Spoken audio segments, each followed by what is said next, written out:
Hello, everyone. I'm Shawn Nason, CEO and founder of Mophie, and I want to welcome you to the Combustion Chronicles podcast, where bold leaders combined with big ideas to make life better for all of us. We're excited to depart from our usual programming for a few weeks so I can step away from my hosting duties to dig into the world of experience ecosystems with my good friend and fellow maverick, Zack Hamilton. Zack currently serves as the Chief Experience and Strategy Officer at Chatter by Stingray. As you'll hear in our conversations, his people-first leadership mindset and his 20-plus years of working in the experience management industry come together to challenge tired, outdated systems that are holding organizations, maybe like yours, back from what they need to do. And leading the conversation in this mini-series is Michael Harper, the Chief of Radical Experiences at Mophie. When the three of us get together, we cut through the bullshit to think bigger and bolder about designing a human-obsessed world. Ready to blow up the status quo and ignite a people-first experience revolution? Yeah, me too. So let's do this.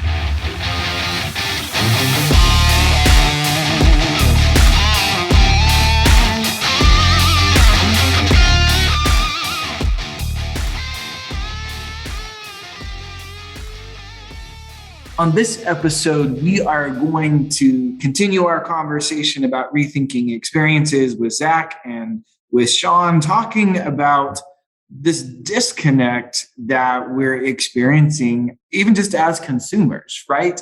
Where the world has changed. It's not just COVID, it's technology plus COVID, plus people, plus business, plus so many other things.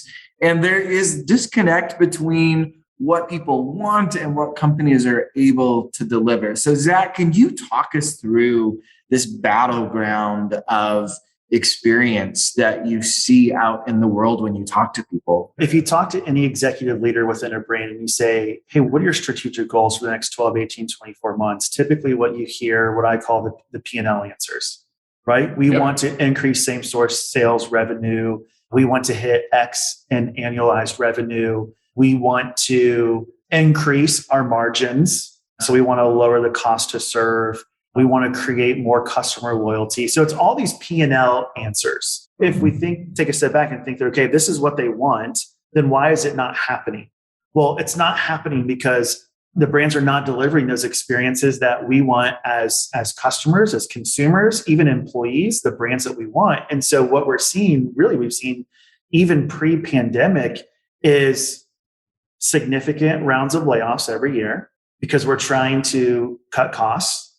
So we're laying off employees. We are trying to optimize our inventory positioning because our sell-through rates aren't there. So now brands are always in this cost-cutting mode every single year, and you hear it on their investor calls. And so if you really think about the battleground is the brands are trying to achieve this financially because they have to report out to their investors, right? They're held accountable to the investors in the stock market and those types of things. And customers are saying, hey, I'm not having a great experience, so I'm just going to go explore a new brand. I'm going to go to a new brand that's going to give me that desirable, aspirational experience that I want. And so that's the battleground. The battleground is how do we deliver aspirational experiences, knowing that they may take 6, 12, 18 months because we have to go through change management as an organization, but also balance that P&L fiduciary responsibility at the same time. We talk about competitors all the time. And one of our favorite questions we ask companies is, who is your main competitor? And they'll tell us, and we're like, no, in terms of experiences, who is your biggest competitor? And they'll say their traditional answer of this other person in our industry. And the correct answer there is not the other people in their industry that they are going nose to nose with. It really is the competitor has become the people that they've had their most recent experience with. So if I am trying to get my driver's license renewed and I'm at the DMV, I'm not competing against other states' DMVs or either other government offices. What I'm competing against is what I just purchased on Amazon, because that is now my expectation of experience and my expectation of service. Okay. Right. Michael, we also talk about, we all have cell phones, smartphones, right? This is our biggest competitor as well. And And Zach, I love where you were talking about retail. What's interesting is on the flip side of that, even though, Michael, we've done a ton of work in the healthcare space, and this battleground is just as big, but they take it from a different approach because it's not about P&L as much. It's not about a product, but yet there's this huge canyon of battles happening. Imagine like Lord of the Rings or Transformers or something that happens like particularly within hospital systems, right? That experience is a battleground. And the first thing they want to cut when numbers aren't going right is, oh, we don't need that patient experience team, or we don't need that employee experience team, which is first the wrong problem, right? Because they have separate teams. It should all be owned by somebody else. I remember very recently, Michael and I were in a meeting. We said, who owns employee experience for this health system? And people laughed. Like senior leaders in this health system laughed because they all looked at each other and went, we don't have a clue. Yeah. It's a battleground that's ripe in every industry. Yeah. Especially with healthcare becoming more and more deregulated, right? You have the Amazons of the world now who you can fulfill your prescription through. So they have a monthly prescription service. So healthcare is becoming more and more deregulated, and it's giving us choice, right? Because insurance companies now have to keep pace, and they have to create their in and out networks. And those networks continue to grow larger for in-network because patients are demanding that. And so if you think about the benchmarking, right? Benchmarking has become like this favorite thing, Michael, you alluded to it earlier. I always say there's two things you benchmark against. One, you've already mentioned it, is that experience that we just had. The second one is with ourselves. Too many times we want to benchmark ourselves versus competitor X, Y, and Z. But to me, it really is, how do we benchmark ourselves internally on the actions or inactions that we take? And how does that impact the experience that we want to deliver? And if we benchmark internally against ourselves, that is applicable to any industry, retail, restaurant, financial services, healthcare, right? What are the actions that we're taking? Is it creating a better experience, or did we just introduce more friction? And so too many times experienced leaders and executive leaders, and this is what's causing the battleground, is they're so focused on our competitor versus ourselves and how we're creating and delivering on that brand promise or that experience promise. But the grass is always greener, right? We always want what someone else is saying. So I'm a leader listening to this. It's a battle. We're in a battleground. How do I win? What am I supposed to do? Especially when all of this feels so big. You can't call a full company meeting and make a couple announcements and all this happens. What do I do? How do I win? Yeah, such a great question. So typically what I like to do when I'm with clients is really say, let's just take a look at the experience over the last 18 months. Let's take a look at those benchmarks. Have they improved or have they not improved? But yet it's why.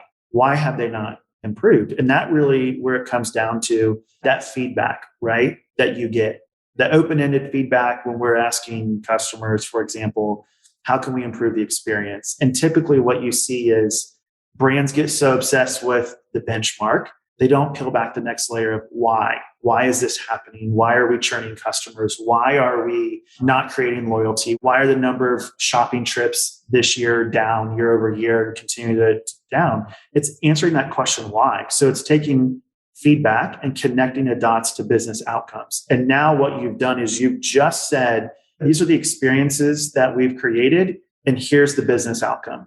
And connecting those dots is what really starts to, I call, create the groundswell, awaken the giant within to say, holy crap, we've got to do something about this. And so the first step is, as an organization, can you connect the dots between the experiences that you're delivering and the direct business impact that they're having? Michael, I'll add to that just this principle of, can you call a whole company meeting and say two things? And there's a part of me that says yes to that. And you know that I believe, and I have my little 3-point sermon that I always preach, Michael, that you love. And I'm laughing at that because I don't know that he loves it, but He does not. You know, that the leaders need to have 3 key things. They need to love people. They need to be transparent in what's happening, right? And so it's okay as a leader, as a C-suite leader, to stand up, and the third one is to build relationships, right? But to stand up and tell your organization, we need to fundamentally make a shift culturally. We're going to do it as a company. And I, as your CEO, am being transparent to say, here's what we want to do. We're going to need everyone to do it. And it's going to hurt a little bit, but we're going to do it. We're going to do it together.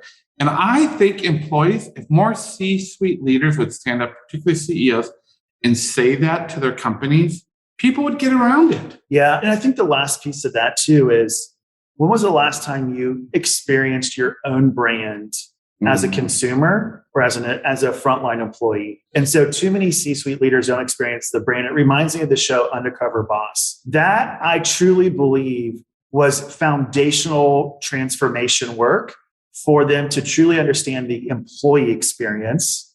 But can you do that and experience the brand to see what do our customers experience? What a fantastic conversation for us with Shawn and Zack here. Thank you so much. And we will continue our conversation soon. Thanks so much for listening to this episode of the Combustion Chronicles.